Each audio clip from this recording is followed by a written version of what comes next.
signs. He said God has sent prophets to the Gentiles and sent prophets to the Bani Israel, the children of Israel, has sent them prophets and messengers. And he said, we have no problem with Muhammad. And actually, there are many, he said, there are many significant signs about the prophethood of Muhammad. And I said to him, okay, fair enough. Then I said to him, but we as Muslims, we cannot be Muslims until we believe Jesus, peace be upon him, to be a prophet sent by God. We don't believe, as what you mentioned about him, he is God's incarnation. We don't believe in this. I understand that. We don't believe that he was crucified. We don't believe in this. And we can have that debate another time. We can have that debate. But your my point is, we believe in Jesus, peace be upon him. We believe in his existence, that he was someone was there at a certain point. We believe that he was sent by God. We believe in his miraculous birth, that he was born from Virgin Mary, peace be upon her, that she gave birth to him with no husband, even though that, and we know that the miraculous birth of Jesus, just like the miraculous of God has created Adam with no father and mother. So we believe in this. Yes. We believe that he did miracles by the will of God, and we believe that God has saved him from the conspiracy and the things, the conspiring against him to kill him, etc. God has saved him when he was supplicating to God. And you're right. Oh, take this cup away from me. He was asking sincerely God to save him. What was his response to this? And then he said to me, no, that's impossible for us as Jews to believe in Jesus. And actually, he will say a long word that he was born unlawfully, or Can I tell you what they say? Bastard. And it was a Jew who wrote the book, Peter Schaeffer, about Jesus in the Talmud. The Talmud says Jesus Christ is in hell, buried up to his neck in excrement, burning excrement. Wow. That his mother was God forbid saying the word, was a prostitute, and was impregnated by it. Now, well, I think what we can agree here is, and I say we can have the debate about the divinity of Christ later, but I think we have something in common. We have something in common. We are amenable to the Logos, which is the law created by God and shared by Jesus Christ. Yeah, we believe, as I mentioned to you, we have no issues. We believe that Jesus, peace be upon him, came and upgraded and came with the abrogation of certain laws. That's right. With the previous laws. That's right. Because he didn't change all the laws, but there are certain things being upgraded, which is fine, and that's something which we know. And as well, Allah has as well mentioned in the Quran. And by the way, Jesus spoke Aramaic, yeah? That's right. And the God in Aramaic, when you pronounce God in Aramaic, is Allahu. Beautiful. Yeah. So if you type it. This brings me into something else. And that's why even Arab Christian, they use the same Allah about God. Well, I didn't know it was Aramaic. I thought it was the Arabic name for God. But no. And there's only one God, so we worship the same God. I have no doubt about that. So you don't need to prove that. I just wanted to show you. I understand, but I think the essential thing is our amenability and our understanding of the teachings of Christ. And I think beautiful. I believe, absolutely. Yeah, basically. I will say Inshallah, because I want God's help in my life. No really? problem. You see? But what I want to say is, one of the things and what Nick is trying to do is the agenda of a lot of these right-wing guys I'm talking about, your Calvin Robinsons, Tommy Robinson, Douglas Murray, Nigel Farage, some of the guys on GB News. It's to make you and me into enemies. Exactly. And you're not my enemy. No. Even if you were, I would love you. By the way, I love the Jews. Jesus Christ said, love your enemies. And the Jews are my enemy, not personally, an individual Jew, but in their rejection of Christ as a Christian, as a Catholic, I have to reject that rejection.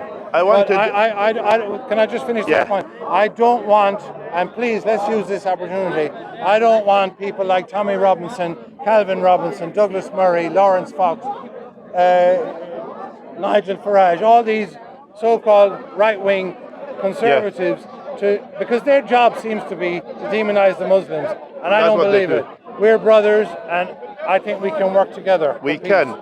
I wanted to show you something here in chapter 5, in Quran, chapter 5, verse number 82. Here. If you want to read it now, out loud. as I said, look, is this a... Because I don't mean to rush. Is this a conversation about whether Jesus Christ is God or a prophet? No. Because we can talk about that. That's Sorry. about the commonality. That's I what it says. This talks about, yeah. Read that one. Indeed. Yeah. Well, you know, I would say that the tradition, let me explain the tradition of the Catholic Church always. We identify the Jews, remember, not all Jews, but the Jewish people, the Jewish leaders and those who call for their,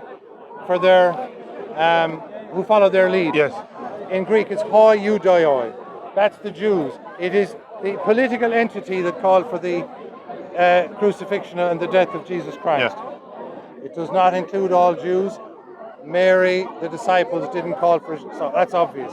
Now, I would say the Jews and Judaism was formed after the fall of Rome, and I would say the most essential identity there is the rejection of Christ, and it's there to this day. And I think when you look at a genocide of the people who were living in this land where Jesus walked, the people who've been there for hundreds and thousands of years, I don't see why Eastern European Jews, Netanyahu and these people, why should they go and steal the land of those people, and then when those people resist, think that they can kill them and bomb them, and you know, I would call it a genocide. That's wrong, and I think we can, as two people who love God, we can find common ground in that. Actually, can I leave it at that? Yeah, thank you so much. It was God lovely conversation with Thank you. And you know, we need to have this kind of good conversation actually with each other, and we are happy to have this dialogue. That's right. And I believe if we have this kind of dialogue, it will kind of reduce the animosity between the faiths, between the people of faith. You know.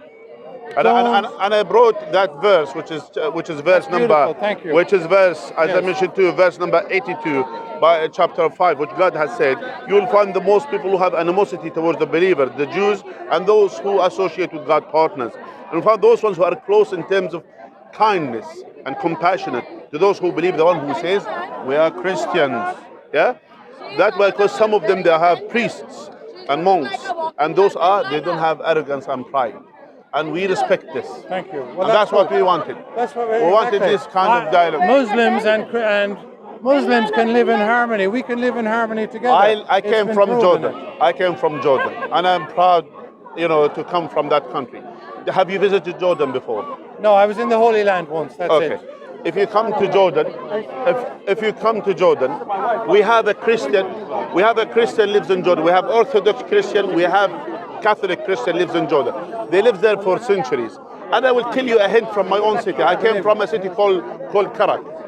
When Salahuddin took over the city, the Christians stayed there, and they were safe on their churches, and they continued to live there. And even including those who came with the Crusaders, they settled there and they lived there.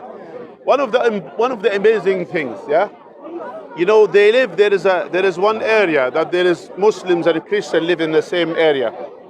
During the month of Ramadan, when we fast, you will find the Christian friends in that area. They will not cook food that they will be smelled by their neighbors to that extent. And when they feed their children they play in the street, they will call them in, feed them inside and send them out.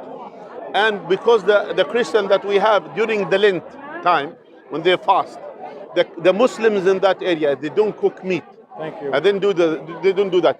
This is how they live in harmony with each other. There we are. And I wish you go there one day and you see how people, they live in harmony and as well in respect towards each other. Well, that is what Islam is teaching us. My wife is an Indian, and she was born and grew up in Bombay.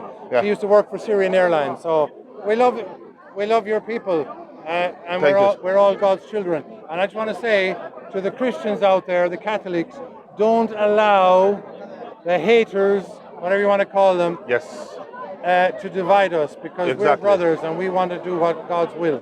Thank you so much. Thank you. Brother. Thank you. Thank you so much. Thank you so much. It was a lovely conversation. Thank you so much.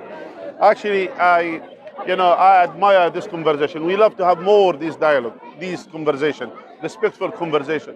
We're not here to preach hate. We're not here to show animosity to each other.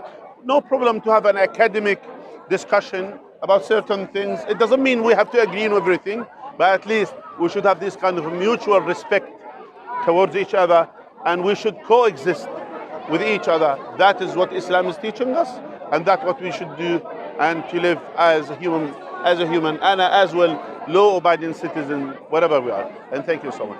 Jazakumullah khair. Assalamu alaikum. Thank you, man. Very much, sir.